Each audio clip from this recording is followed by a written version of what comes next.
ನಮಸ್ಕಾರ ಸ್ನೇಹಿತರೆ, ನನ್ನ ಚಾನಲ್ಗೆ ಸ್ವಾಗತ.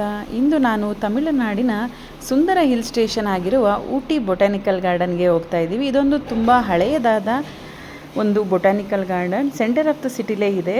ಇದನ್ನು 1848ರಲ್ಲಿ ಎಸ್ಟಾಬ್ಲಿಷ್ ಮಾಡಿದ್ದು. ಗೌರ್ಮೆಂಟಿಂದ ಇದು ಅಪ್ರೂವ್ಡ್ ಆಗಿರೋವಂಥದ್ದು. ಮತ್ತು ಬೆಳಗ್ಗೆ 7 ಗಂಟೆಯಿಂದ ಸ್ಟಾರ್ಟ್ ಆಗಿ ಸಂಜೆ 6:30 ತನಕ ಇದನ್ನು ನೋಡ್ಬೋದಾಗುತ್ತೆ. ಇದೆಲ್ಲ ಅಡಲ್ಟ್ಸು, ಚಿಲ್ಡ್ರನ್ಸಿಗೆ ಮತ್ತು ಕ್ಯಾಮ್ರಾ ಅದಕ್ಕೆಲ್ಲ ಪ್ರೈಸಸ್ ಈ ಥರ ಇರುತ್ತೆ. ಇದಕ್ಕೊಂದು 2ರಿಂದ 2.5 ಅಷ್ಟು ಟೈಮಿಂಗ್ಸ್ ಬೇಕಾಗುತ್ತೆ ನೋಡೋದಕ್ಕೆ. ಇದನ್ನು ರಾಜ್ ಭವನ್ ಅಂತ ಕರೀತಾರೆ. ಈ ಉದ್ಯಾನವು 55 ಎಕರೆ ಪ್ರದೇಶದಲ್ಲಿ ಹರಡಿಕೊಂಡಿದೆ. ಇದು ಪ್ರಕೃತಿ ಪ್ರಿಯರಿಗೆ ಒಂದು ಅದ್ಭುತ ತಾಣವಾಗಿದೆ. ಇಲ್ಲಿ ಸಾವಿರಾರು ಪ್ರಭೇದದ ಸಸ್ಯಗಳು, ಹೂಗಳು ಮತ್ತು ಅಪರೂಪದ ಮರಗಳನ್ನು ನೋಡಬಹುದು. ಸುತ್ತಮುತ್ತಲಿನ ಹಸಿರು ವಾತಾವರಣ ಮನಸ್ಸಿಗೆ ತುಂಬ ಶಾಂತಿ ನೀಡುತ್ತದೆ. ಇದನ್ನು ಫರ್ನ್ ಹೌಸ್ ಅಂತ ಕರೀತಾರೆ. ಇಲ್ಲಂತೂ ಅದ್ಭುತವಾದ ಇಲ್ಲಿ ಇರುವ ಹಸಿರು ಲಾನ್ ತುಂಬ ಪ್ರಸಿದ್ಧ. ಅದೇ ರೀತಿ ಸುಮಾರು 20 ಮಿಲಿಯನ್ ವರ್ಷ ಹಳೆಯದ ಪಾರ್ಸಿಲ್ ಮರ ಕೂಡ ಇಲ್ಲಿದೆ. ಇದು ವಿಶೇಷ ಆಕರ್ಷಣೆ.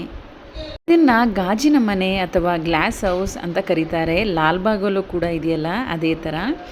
ಈ ಗ್ಲಾಸ್ ಅಲ್ಲಿ ತುಂಬ ವಿಧ ವಿಧವಾದ ಹೂಗಳನ್ನು ನೀವು ನೋಡಬಹುದು. ಪ್ರತಿ ವರ್ಷ ಮೇ ತಿಂಗಳಲ್ಲಿ ಇಲ್ಲಿ ಭವ್ಯವಾದ ಹೂವಿನ ಪ್ರದರ್ಶನ ನಡೆಯುತ್ತದೆ. ದೂರ ದೂರದಿಂದ ಜನರು ಇದನ್ನು ನೋಡಲು ಬರುತ್ತಾರೆ. ಇದು ಫೋಟೋ ತೆಗೆಯಲು ಅಥವಾ ಪ್ರೀ ವೆಡ್ಡಿಂಗ್ ಶೂಟ್ ಮಾಡಿಕೊಳ್ಳಲು ತುಂಬ ಅದ್ಭುತವಾದ ಸ್ಥಳ. ನಿಮ್ಮ ಕುಟುಂಬ ಮತ್ತು ಸ್ನೇಹಿತರ ಜೊತೆ ಇಲ್ಲಿ ಸುಂದರ ಕ್ಷಣಗಳನ್ನು ಸೆರೆ ಹಿಡಿಯಬಹುದು. ಇದಾಗಿದೆ ಊಟಿ ಬೊಟಾನಿಕಲ್ ಗಾರ್ಡನ್ನ ಸುಂದರ ದೃಶ್ಯಗಳು. ನಿಮಗೆ ಈ ವಿಡಿಯೋ ಇಷ್ಟ ಆದರೆ ಲೈಕ್ ಮಾಡಿ, ಶೇರ್ ಮಾಡಿ ಮತ್ತು ನಮ್ಮ ಚಾನಲ್ನ ಸಬ್ಸ್ಕ್ರೈಬ್ ಮಾಡ್ಕೊಳ್ಳೋದನ್ನ ಮರಿಬೇಡಿ. ಇನ್ನು ಈ ವಿಡಿಯೋದಲ್ಲಿ ನಾನು ನಮ್ಮ ಏರ್ಫೋರ್ಸ್ ಸ್ಟೇಷನಲ್ಲಿರುವ ಬೊಟಾನಿಕಲ್ ಗಾರ್ಡನ್ ರೀತಿಯ ಫ್ಲವರ್ಗಳನ್ನ ನಿಮಗೆ ತೋರಿಸ್ತಾ ಹೋಗ್ತೀನಿ. ವಿಡಿಯೋನ ಕೊನೆ ತನಕ ನೋಡಿ.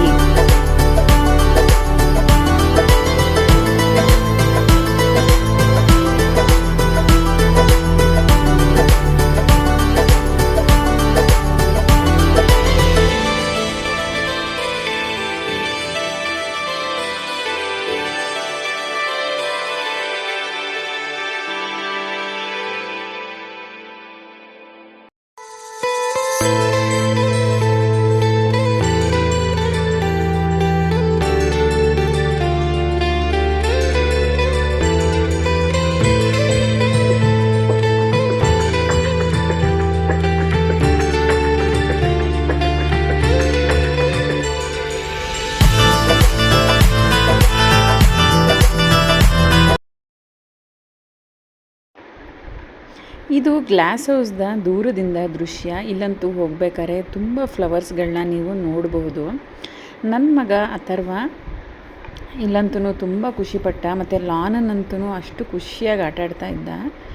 ಲಾನಲ್ಲಿ ಫಿಲ್ಮ್ ಶೂಟಿಂಗ್ ಎಲ್ಲ ತುಂಬ ಮಾಡಿದ್ದಾರೆ. ಇಲ್ಲಿ ರಾಜ್ಕುಮಾರ್ ಫಿಲ್ಮ್ಸ್ ಆಗಿರ್ಬೋದು. ಮತ್ತು ಇಲ್ಲಿ ಸಣ್ಣ ಸಣ್ಣ ಪಾಟ್ಗಳಲ್ಲಿ ಒಳ್ಳೊಳ್ಳೆ ಗಿಡಗಳನ್ನ ನೆಟ್ಟಿದ್ದಾರೆ. ಅದಂತೂ ಕಣ್ಣಿಗೆ ತಂಪನ್ನು ನೀಡುತ್ತದೆ.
ಹೋಪ್ ಈ ವಿಡಿಯೋ ನಿಮಗೆಲ್ಲ ಇಷ್ಟ ಆಗಿದೆ ಅಂತ ಅಂದ್ಕೊತೀನಿ. ಸಿಗೋಣ ಮುಂದಿನ ವಿಡಿಯೋದಲ್ಲಿ. Thanks for watching. Bye bye.